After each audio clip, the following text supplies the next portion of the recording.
Bismillahirrahmanirrahim. Assalamualaikum warahmatullahi wabarakatuh. Salam komanya, salam sejahtera untuk kita semua. Oke teman, kali ini saya membahas tentang trik menjinakkan perkutut tanpa mandi.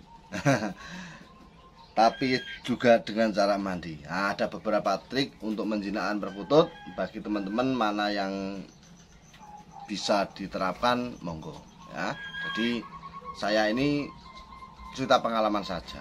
Jadi teman-teman memang ada yang nggak suka dengan cara saya, ya monggo cari buat perbandingan YouTube dan Anda membuat statement yang sekiranya Anda yakini gitu.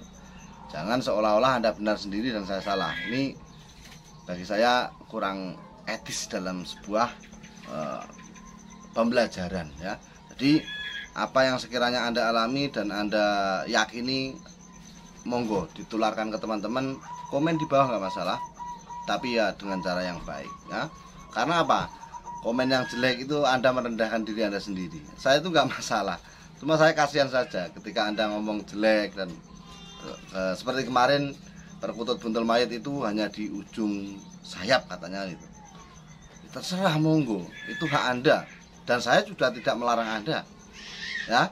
Tapi ilmu yang saya dapat namanya buntel mayat itu salah satu sayap. Kanan entah kiri itu ada satu helai, entah manggone nang di, yang jelas sayap besar, bulu besar ya, paham ya.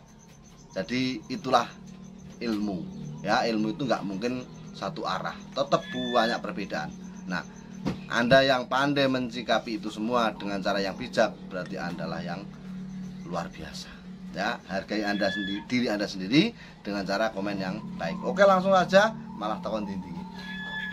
Trik menjinakkan perkutut ini sebelah saya ini pejantan, betinanya mati. Ini alhamdulillah sudah sedikit jinak, belum jinak betulan ya. Ini karena saya pindah ke kandang gantung belum ada 2 minggu. Ya, belum ada 2 minggu, tapi alhamdulillah sudah mulai mapan dan gacor.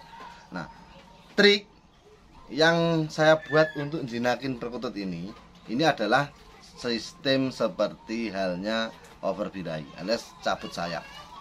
Ya, cabut sayap. Karena tadinya teman, ini tidak mau saya gacorkan. Tadinya ini betinanya dihajar.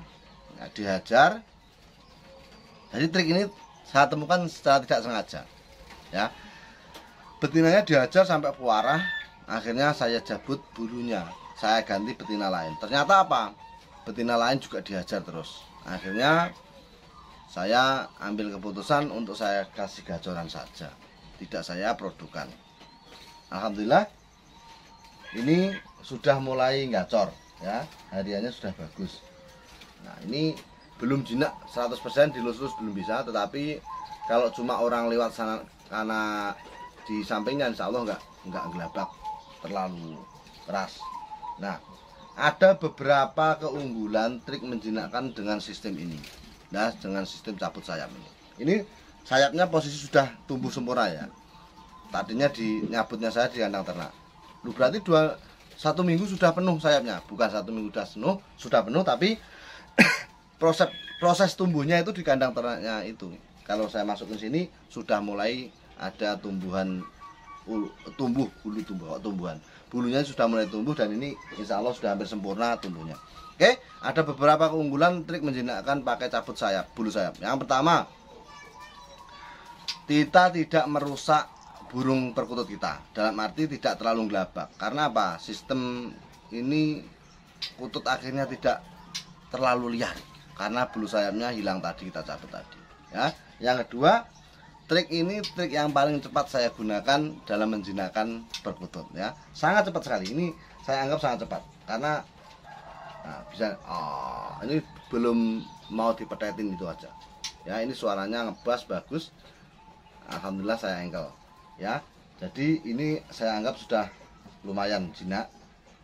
Insya Allah nanti saya buat petetan ya. Caranya buat petetan itu ya tiap hari kita harus telaten ya, telaten. Intinya keringat kita itu menyatu dengan perkutut kita, insya Allah cepat ya. Mau kerja petetin, pulang kerja petetin, itu insya Allah cepat. Oke, yang pertama trik ini yang saya gunakan dalam perkutut saya, trik cabut bulu sayap. Yang kedua adalah trik mandi. Nah, trik mandi ini sangat ekstrim karena apa? kita harus melihat cuaca di rumah kita. Kalau cuaca di rumah kita itu bagus, ya nggak masalah. Tapi kalau terlalu dingin, nanti yang saya khawatirkan perkututnya malah sakit. Karena ini mandi sore. Nah, trik yang digunakan biasanya mandi sore ini, Anda bisa gunakan menjinakkan di pagi hari saja. Ya, jadi untuk teman-teman yang wilayahnya sekiranya ekstrim, ya, sekiranya cuacanya dingin itu ekstrim, Anda bisa pakai mandi perkutut ini di pagi hari saja, nggak masalah. Ya, mandinya di pagi hari, jangan di sore hari. Kalau di sore hari Anda khawatir, ya, karena tidak bisa dipungkiri cuaca yang di Indonesia itu ada cuaca yang ekstrim, dingin sekali. Seperti di tempat mertua saya itu dingin. Makanya saya mau ternak perkutut di sana itu juga khawatir. Karena ketika dingin saja di sana itu jam 12 siang itu saya tidur pakai selimut. Dan jam 12 siang itu tidur pakai selimut. Saking ademi, ya, saking dinginnya. Ya, di Ponorogo ujung, yaitu Desa Wates, Kecamatan Selaung. Mertua saya di sana. Ya, dingin sekali. Oke. Setelah dimandikan, teman, jadi mandikan seperti yang saya kasih kemarin. Kalau saya itu suka memandikan perkutut itu dengan air mancur. Ya, satu, kita terhindar dari najis. Yang kedua, insya Allah energi negatif akan langsung turun. Ya, pakai air mengalir. Yang pertama dicelup nggak masalah. Dengan air kembang atau apa, itu terserah jenengan sedoyo.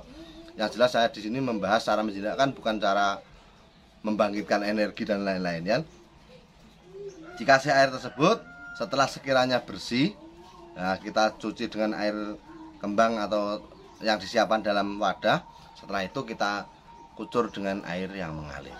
Intinya apa? Supaya suci, supaya bersih, itu saja. Masalah energi negatif turun itu urusan belakang. Kita membahas cara menjinakkan. Oke. Setelah selesai dimandikan, ingat mandi ini harus basah-basah betul. Jadi jangan sampai burung itu bisa terbang. Ya, mandinya harus benar-benar basah. Masukkan ke kandang semula. Terus kasih di tempat rendah. Kasih di tempat yang rendah. Intinya orang liwat itu bisa megang kurungan tersebut, bisa megang sangkar kurungan tersebut. Itu posisi rendah. Kalau dikasih di tanah bagaimana, Mas? Lebih baik lagi di tanah, ya. Lebih baik lagi di tanah. Kalau baru mandi sekali 2 kali, itu taruh tanahnya jangan terlalu ramai, jangan pinggir jalan langsung, ya. Di rumah saja sekiranya orang wirawiri lewat situ. Tapi kalau sudah lewat 3 hari, 4 hari, 5 hari, 6 hari, 7 hari, itu ditaruh di depan rumah nggak masalah. Lalu lalang orang nggak masalah. Ini saya gunakan trik ini untuk apa, teman? Supaya perkutut kita tidak stres. Seperti bulu cabut ini, ya. Ini setelah dicabut, saya masukkan kandang-kandang yang sekiranya sering orang lewat juga. Nah, pas saya pindah di kandang gantung seperti ini, saya nyantolinnya itu juga di tempat rendah juga, tidak di tempat tinggi. Percuma kalau kita mandikan, kita terapi cabut sayap, terus ngasihnya di tempat tinggi. Ya sama saja, apa yang kita terapkan itu mentah semuanya, nggak ada gunanya, ya. Intinya menjinakkan itu supaya perkutut ini terbiasa dengan orang, ya. Untuk teman kemarin yang tanya, Mas, apakah perkutut itu perlu dikasih kerodong seperti burung kicauan? Tidak usah, ya. Bagi saya nggak usah dikerodong, kecuali Anda mau bepergian untuk lomba, itu beda lagi. Tapi kalau untuk di rumah, bagi saya nggak usah dikerodong, ya. Karena apa? Sistem ini saya utarakan, teman. Saya itu mengibaratkan sistem ternak juga. Sistem ternak perkutut itu berlawanan arus dengan sistem ternak ocehan.